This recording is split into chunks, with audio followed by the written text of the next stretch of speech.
Bạn nghe có vẻ lo lắng, you sound worried. Bạn nghe có vẻ buồn ngủ, you sound sleepy. Bạn nghe có vẻ hạnh phúc, you sound happy. Bạn nghe có vẻ say, you sound drunk. Bạn nghe có vẻ bệnh, you sound sick. Tôi nên đem theo gì không? Should I bring anything? Tôi có nên nhận nhạc nhỏ xuống không? Should I turn the music down? Tôi có nên trả trước không? Should I pay in advance? Để tôi đưa bạn về nhà nha. Let me walk you home. Bạn không nên chơi trên đường phố, you shouldn't play on the streets. Bạn không nên mất bình tĩnh, you shouldn't lose your temper. Bạn không nên theo người lạ bất cứ đâu, you shouldn't follow strangers anywhere. Bạn không nên cho anh ấy mượn tiền, you shouldn't lend him money, you shouldn't lend money to him. Bạn nên lái xe cẩn thận, you should drive carefully. Bạn nên dọn phòng của mình, you should clean up your room. Bạn nên đi khám bác sĩ, you should see a doctor. Bạn có thể thấy nó khó chịu, you might find it unpleasant. Các bạn là bạn không thể đến vào ngày hôm nay hả? You mean you can't come today. Bạn trông như một đứa trẻ thông minh, you look like a smart kid. Trông bạn thật thư thái, you look really relaxed. Bạn phải chuẩn bị sẵn sàng, you have to be prepared. Bạn đã quên gửi cho tôi một cái nữa, you forgot to send me another. Bạn đã quên đón tôi tại nhà của Jason vào tuần trước, you forgot to pick me up at Jason's house last week.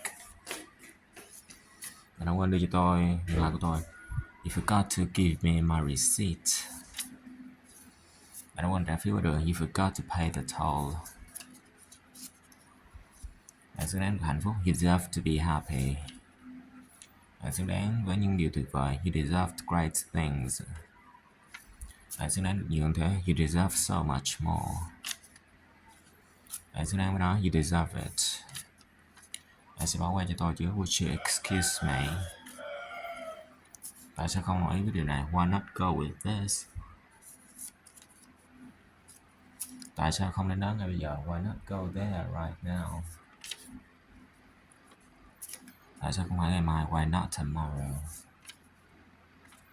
Họ quan tâm nó mắc như thế nào chứ, who cares how expensive it is?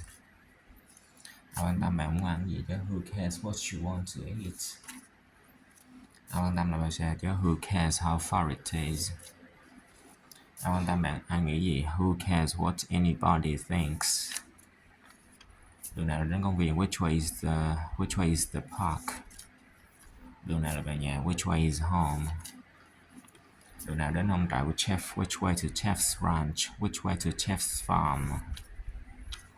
Đường nào là ngắn nhất, which way is the shortest? Đường nào là hướng đông, which way is east? Bất cứ khi nào tôi đến thuyền tôi đều bị say sóng, whenever I'm on a boat I get seasick.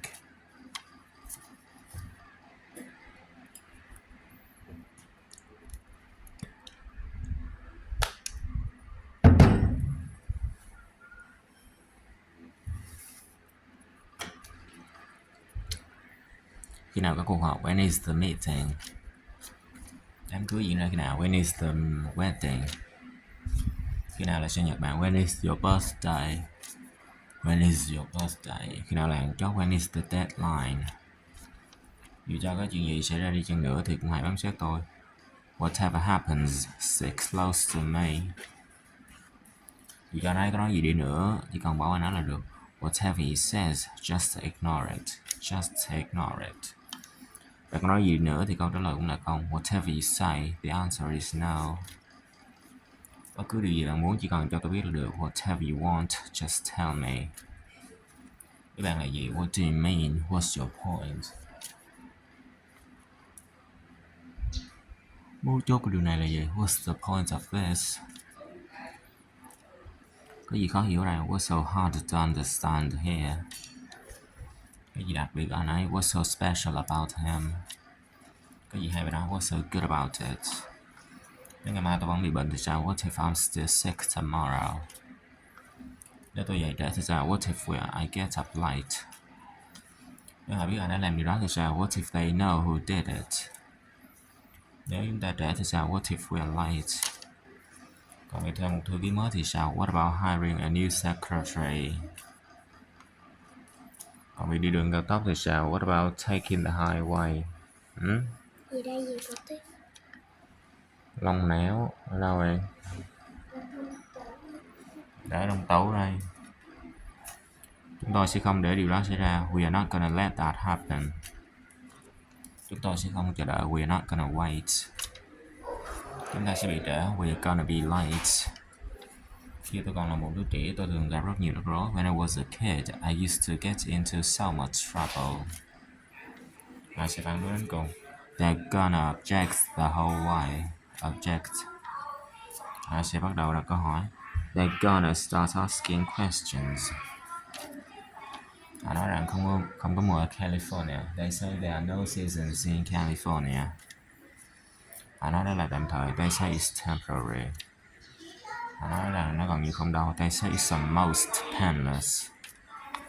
Chỉ có hai điều trong danh sách của tôi thôi. There are only two things on my list. Chỉ còn lại một vài phần thôi. There are only a few parts left. Chỉ còn thiếu mảnh thôi. There's only one piece missing. Chỉ có một vấn đề thôi. There's only one problem. Không có gì phải lo lắng. There's nothing to worry about. Không có gì phải sợ. There's nothing to be afraid of. Không còn là gì để làm. There's nothing left to do. Tôi bị sao đâu. There's nothing wrong with me. Sẽ có người ở đó để giúp đỡ. There's gonna be someone there to help. Thế là đi tông phần thưởng của tôi rồi. There goes my reward. Thế là đi tông buổi tối của tôi rồi. There goes my dinner. Thế là đi tông kế hoạch của chúng ta rồi. There goes our plan. Đó là lý do tại sao nó có vị ngon. That's why it tastes so good. Đó là lý do tại sao chúng tôi làm việc trễ. That's why we worked late. Đó là điều mọi người nói. That's what everyone says. Đó là điều tôi muốn nhận được. That's what I want to get. Đó là cách cô ấy được nuôi lớn. That's how she was brought up. That's how she was raised. Đó là cách làm ánh khóe hoạt động. That's how the trick works. Đó là cách nó bắt đầu. That's how it starts. Nghe có vẻ như có rất nhiều công việc. That sounds like a lot of work. Nghe có vẻ là một thỏa thuận tốt. That sounds like a good deal. Điều đó thật nực cười. That's ridiculous.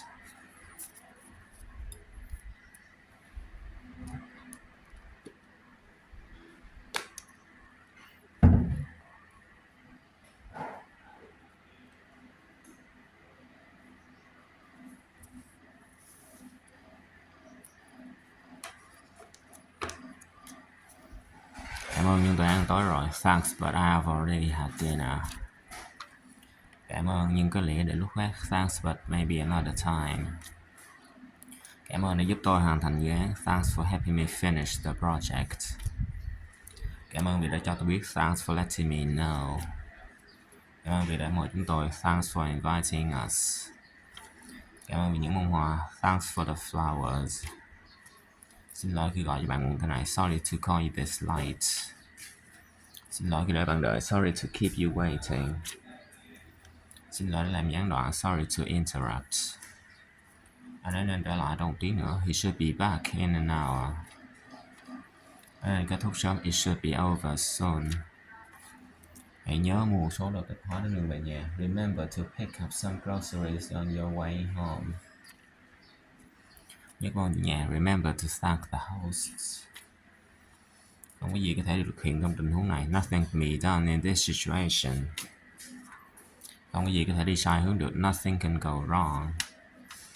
Không có gì có thể ngăn cản cậu bé này. Nothing can stop this boy. Không có gì có thể chia rẽ chúng ta. Nothing can separate us. Bạn đem lại cho tôi không cái gì ngoài đau buồn. You give me nothing but grief.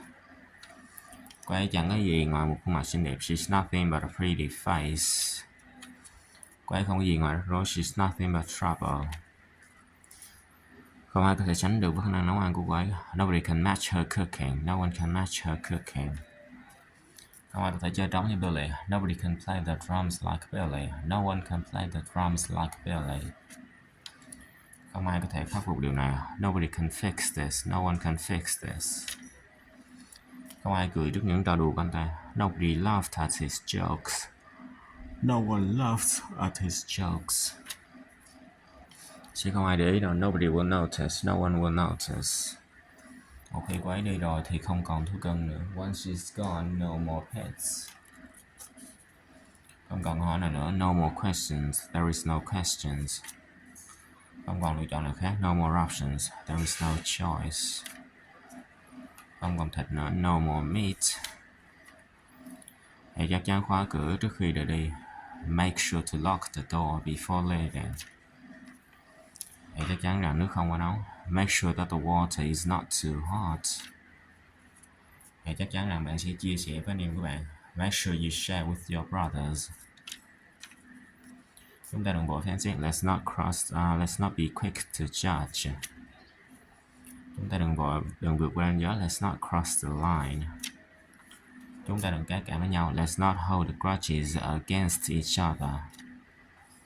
Giả sử rằng Larry không trở lại. Let's say that Larry doesn't return. Giả sử bạn không biết về điều này. Let's say you didn't know about this. Giả sử rằng bạn đúng. Let's say that you're right. Giả sử rằng let's say that đi ăn trưa thôi. Let's go for lunch. Để tôi xem nó đã sẵn sàng chưa. Let me see if it's ready. Để tôi cho bạn thấy cách làm điều đó. Let me show you how to do it.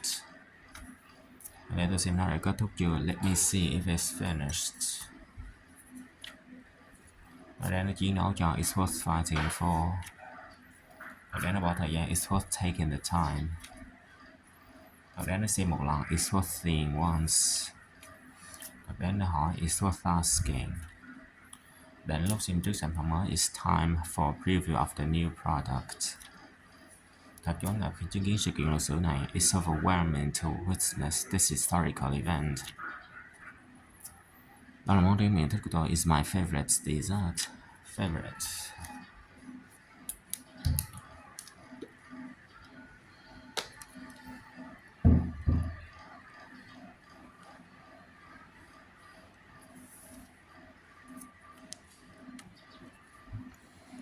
Có vẻ như không ai nhìn thấy chúng ta. It's like no one sees us.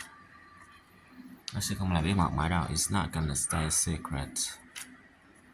Nó sẽ làm tôi mập lên. It's gonna make me fat. Sẽ ổn thôi. It's gonna be okay. Cái gần $10 mỗi cái. It's almost $10 each. Còn đến giờ đi ngủ rồi. It's almost bedtime. Sắp đến tháng 11 rồi. It's almost November.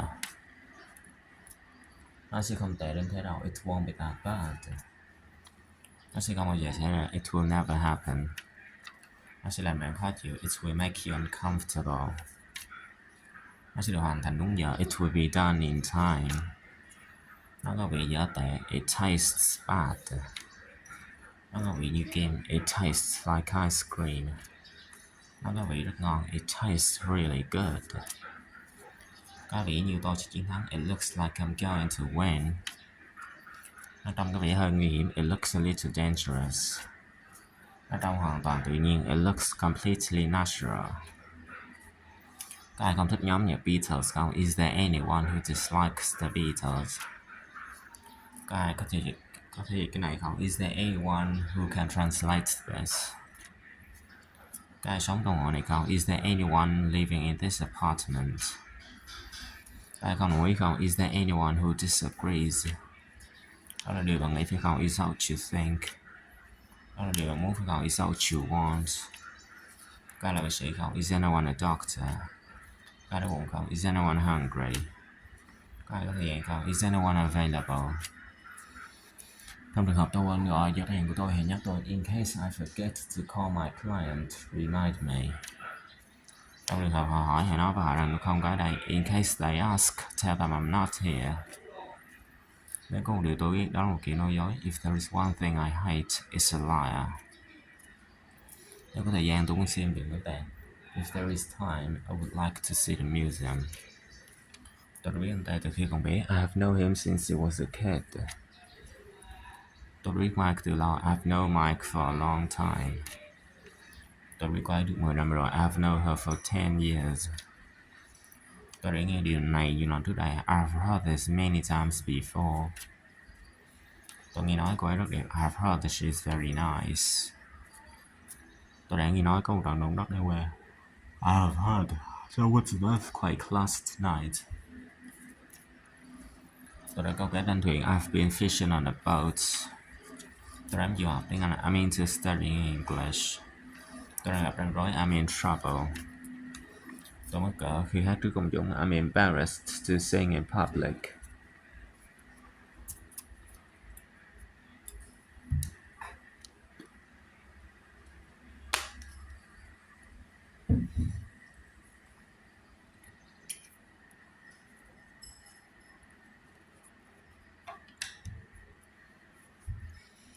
Tôi lo lắng về kết quả kiểm tra y tế của mình. I'm anxious about the results of my medical examination.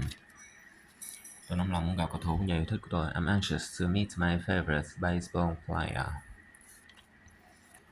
Tôi lo lắng về việc tham dự kỳ thi tuyển sinh đại học. I'm anxious about taking a university entrance exam.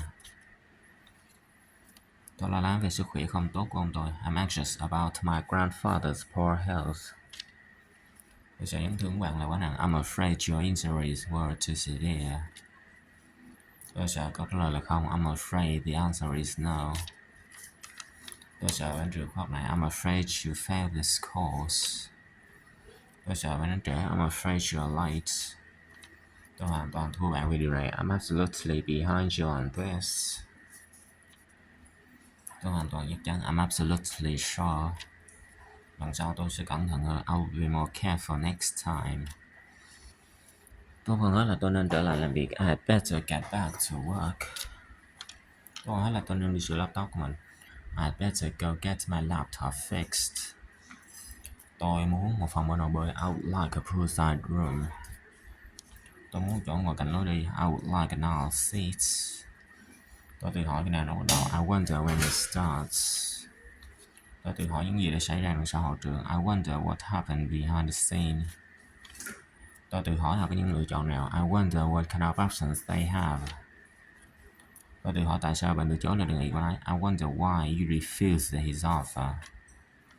Tôi thề tôi sẽ không bao giờ làm bạn thất vọng nữa. I swear I will never disappoint you again.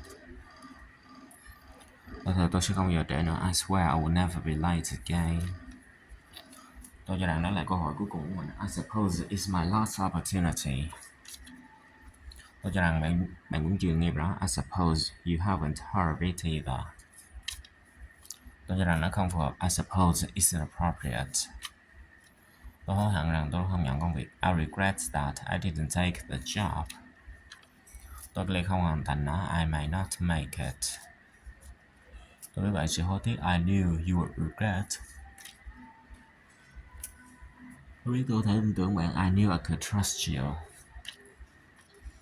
Tôi biết bạn có thể làm được. I knew you could do it. Tôi đã biết điều đó sẽ xảy ra. I knew that was going to happen. Tôi đã quên mất bữa tiệc chia tay của Janet. I forgot about Janet's going away party. Tôi cảm thấy rằng chúng ta đang đi sai đường. I feel that we are going the wrong way. Tôi cảm thấy tôi có lẽ đã làm điều gì đó sai. I feel that I may have done something wrong. Tôi cảm thấy bạn không tận tâm. I feel that you're not committed. Tôi tin rằng anh ấy đã tìm hiểu về những nghiên cứu của bạn. I believe that he found out about your studies. Tôi cho rằng bạn đã quên cuộc hẹn của chúng ta. I assume that you have forgotten our appointment.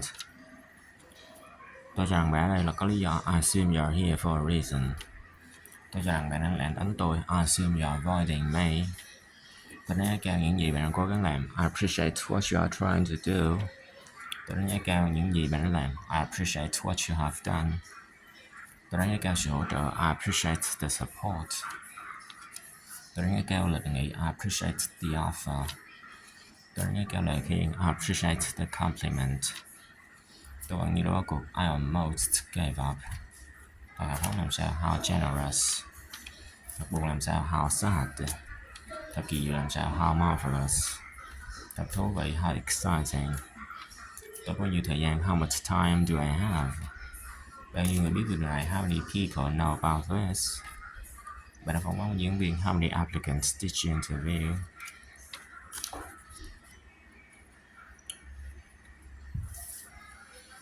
Ánh sáng có thể đi được bao xa? How far can light travel? Bạn có chạy bao xa? How far can you run? Bạn sẽ chuyển pizza đi bao xa? How far away do you deliver pizzas?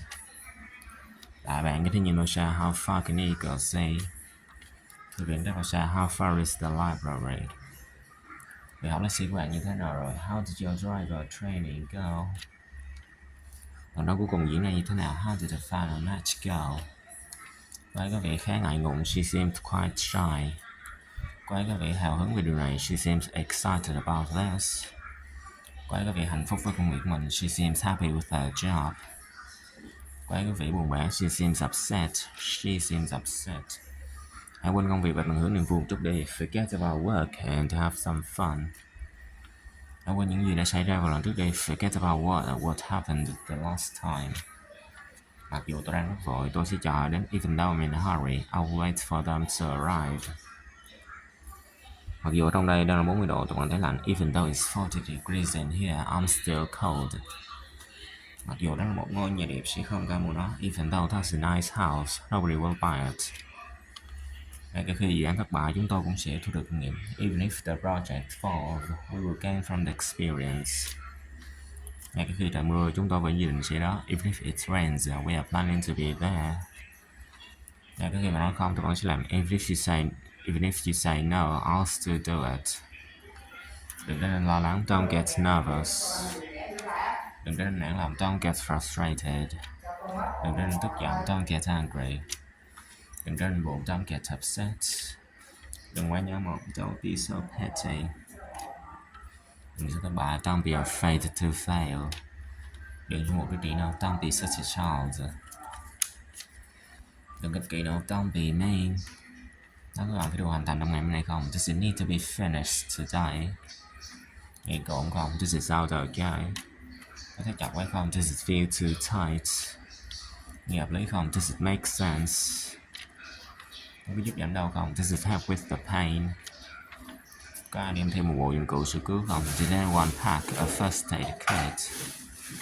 Có ai tình nguyện không? Did anyone volunteer? Có ai thấy những gì về xảy ra không? Did anyone see what just happened? Có ai gọi cho tôi không? Did anyone call me? Có ai biết người nào chịu trách nhiệm không? Does anyone know who's in charge? Có ai còn sử dụng điện thoại không? Does anyone need to use the phone? Có ai có thể nói tiếng Anh không? Can anyone speak English? Tại sao bạn lại trở nên thiếu kiên nhẫn như vậy? Why are you getting so impatient? Tôi đang trở nên rất ốm và mệt mỏi với trò chơi này. I'm getting sick and tired of this game. Ở đây ông thấy lo lắng. He's getting nervous. Tôi không có bằng chứng thực tế. I don't have any actual evidence. Có những người khác có liên quan ở đây. There are other people involved here. Có người chờ đợi. There are people waiting. Không có lựa chọn nào khác ngoài việc thay đổi. There is no choice but to change. Có cái nào tôi thể định bù cho bạn không? Is there any way I can make it up to you? Có cái nào để biết nó có thật hay không? Is there a way to tell if it's real? Có trạm xe buýt nào ở đây không? Is there a bus stop around here? Có ngân hàng nào ở đây không? Is there a bank nearby? Vẫn còn hy vọng. There's still hope. Tôi cần một số biên tập viên có kỹ năng. I need some skillful editors. Tôi cần nghỉ ngơi một chút. I need a break. Tôi đang nhặt đồ. I'm doing the laundry. Tôi đang bị chiến. I'm doing the dishes. Tôi sẽ không nhận công việc. I won't take the job. Tôi sẽ chỉ ngồi dậy một chút thôi. I will just sit up for a bit. Tôi sẽ trông chừng cô ấy. I will look out for her. Tôi muốn ngậm nước. I want a sip of water.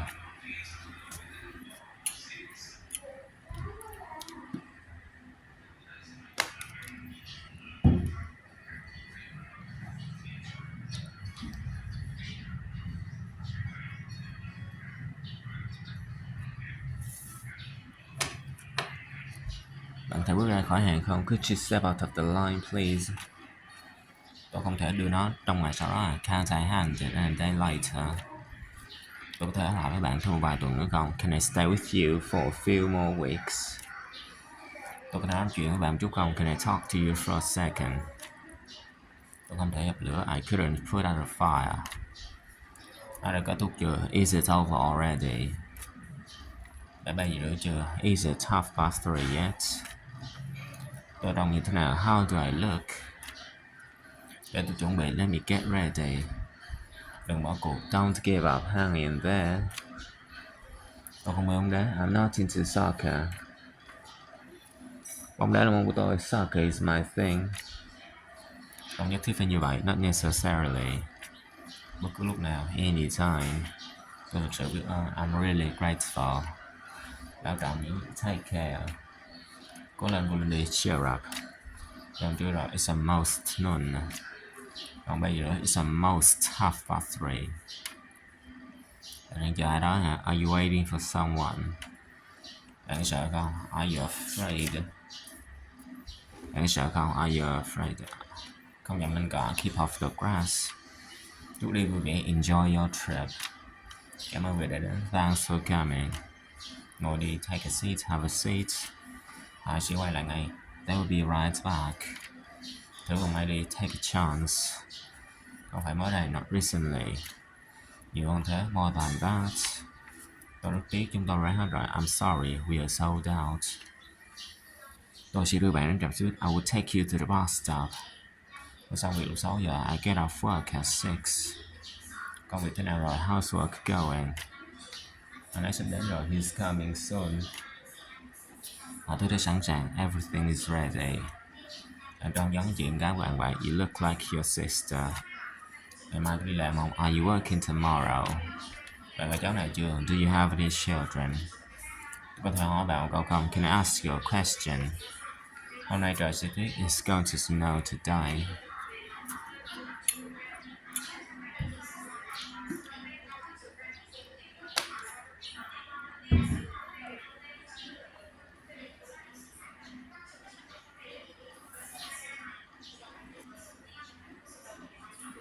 Bắt đầu lúc mấy giờ? What time does it start?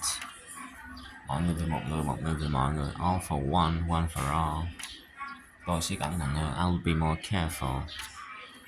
Tôi dẫn bạn bè tới được không? Can I bring my friend? Có ai khác đến được không? Is anyone else coming? Buộc chặt dây an toàn của bạn. Fasten your seatbelt. Để tôi nghĩ xem. Let me think about it. Bạn sẽ đưa tôi về nhà chứ? Will you take me home? Tất cả các bạn đều diện đồ đẹp. You're all dressed up.